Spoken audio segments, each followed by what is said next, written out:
தேவையான அளவில் carrot beans கோஸ் இது எல்லாத்தையும் நீள நீளமாக கட் பண்ணி எடுத்துக்கோங்க.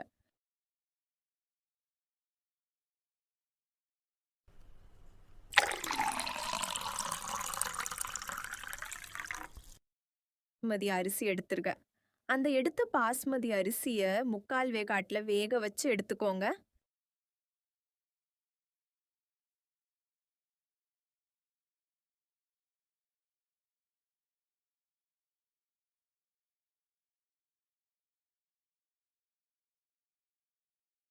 அரிசி வேகும்போதே தேவையான அளவு உப்பு, அப்புறம் சாதம் ஒட்டாமல் இருக்க கொஞ்சமாக எண்ணெய் சேர்த்துக்கோங்க.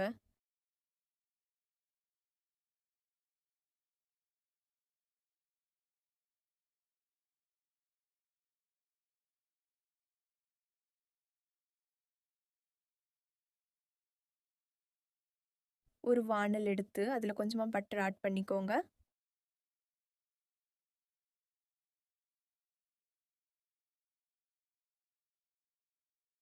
பட்டர் நல்லா மெல்ட் ஆனதும் பொடிசா நறுக்கின பூண்டு அதில் ஆட் பண்ணிக்கோங்க.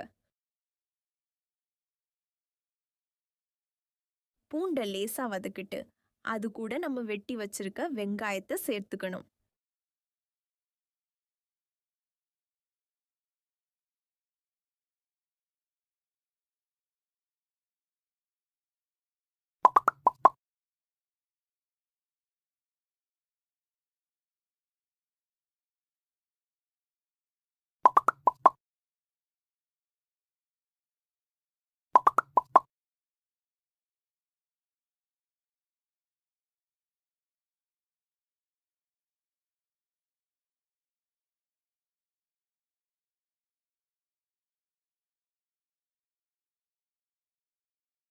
நம்ம கட் பண்ணி வச்சிருக்க கேரட், கோஸ், கேப்சிகம், ஆனியன் இது எல்லாம் வதங்கினதும் கொஞ்சமாக தேவையான அளவு உப்பு, அதுக்கப்புறம் பெப்பர் தூள் ஆட் பண்ணிக்கோங்க.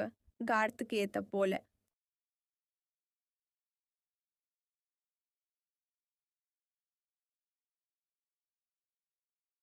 கொஞ்சமாக சோயா சாஸ் ஆட் பண்ணிக்கலாம்.